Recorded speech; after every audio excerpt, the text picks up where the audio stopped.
नमस्कार, आप देख रहे हैं टीवी न्यूज़। बहुत ज़्यादा बढ़ रही है वो है साइबर क्राइम। इसके लिए बहुत ज़्यादा जागरूक होने की ज़रूरत है।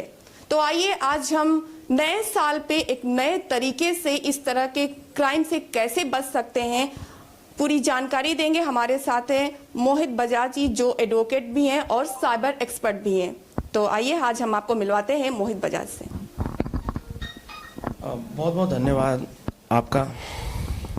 सबसे पहले मैं ये जानकारी साझा करना चाहता हूँ कि नया साल, होली, दीपावली, ईद जो ये त्यौहार होते हैं, ये साइबर अपराधों के लिए, साइबर अपराधियों के लिए और साइबर के जो फ्रॉडस्टर होते हैं उन लोगों के लिए एक अवसर होता है, क्योंकि लोग नए साल में एक नई शुरुआत करना चाहते हैं। अपने जीवन में एक नई उमंग, एक नए उत्साह, एक नए जोश के साथ कोशिश करते हैं कि एक नई शुरुआत की जाए।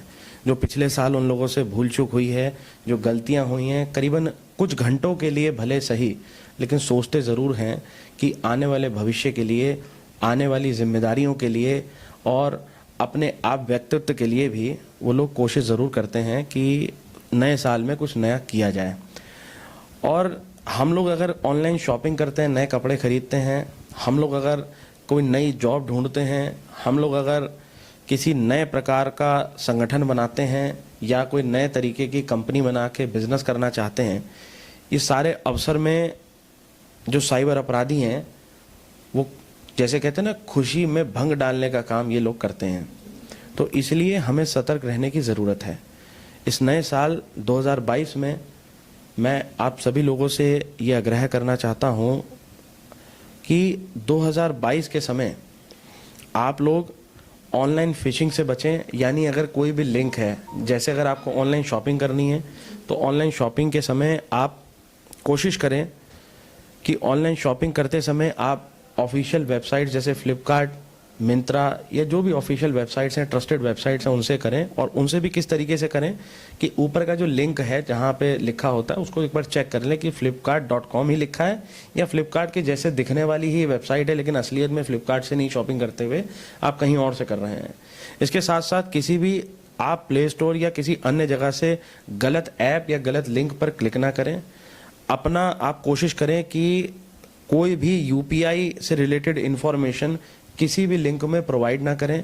कोई आपको नौकरी के नाम पर, ऑनलाइन नौकरी के नाम पर आपको ठगने की भी साजिश की जा सकती है, कोशिश की जा सकती है। इन सब से भी हमें सतर्क रहने की बहुत ज़्यादा ज़रूरत है।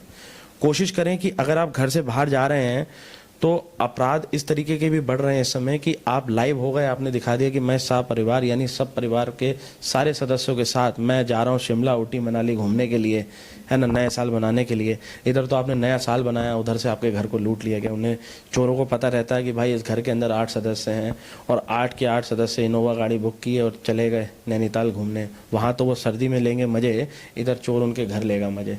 तसल्ली से 2 दिन रुकेगा और लूट पाट के वहाँ से निकल जाएगा। इसलिए सोशल मीडिया का जो इस्तेमाल है उसके साथ साथ उसका दुरुपयोग भी है। और साल में जो साइबर के अपराध हैं 2019, 2020 और 2021, ये इन 3 सालों में बहुत व्यापक बदलाव देखा गया है साइबर के अपराधों में।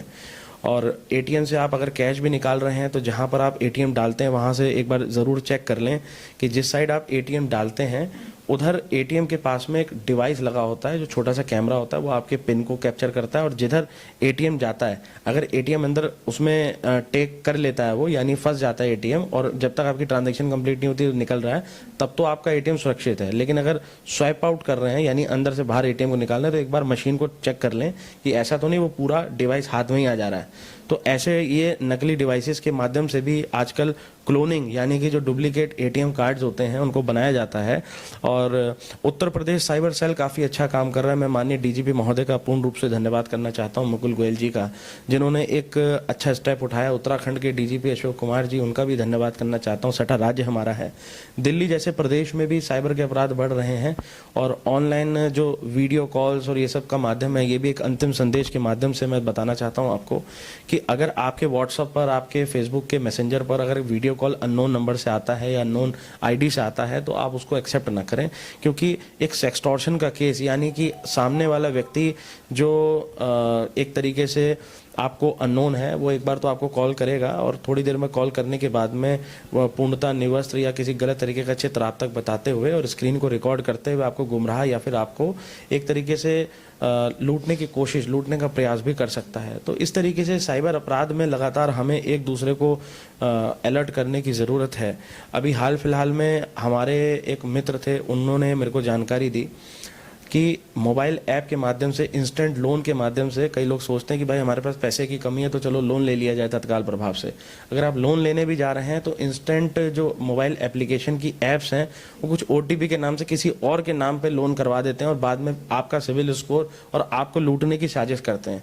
तो जैसे जैसे हम लोग का मोबाइल का इस्तेमाल बढ़ा है, जैसे जैसे बच्चों की पढ़ाई ऑनलाइन हो गई है, जैसे जैसे सरकारी कार्यों से लेकर निजी कार्य तक ऑनलाइन हो गए हैं, हमारी डिपेंडेंसी बढ़ गई है और साइबर के अपराध उससे कई गुना ज़्यादा बढ़ चुके हैं।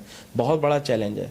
मैं भी इसलिए पूर्ण रूप से लगा रहता हूं और आप सभी देशवासियों से बस यही कहना चाहता हूं कि 2022 के अंदर आइए हमारे साथ इस मुहिम में हमारे शामिल हुई और जिस तरीके से साइबर अपराधी जो दिखाई नहीं देते हैं और आपको लूट लेते हैं OTP के माध्यम से, इनसे लड़ा जाए और बिल्कुल ऐसे तरीके से इनसे लड़ा जाएगा, बेखौफ तरीके से, और इनको चेतावनी दे के इनको पकड़ कर हम सभी को एक दूसरे की मदद भी करनी है। बहुत बहुत धन्यवाद। जय हिंद, जय भारत।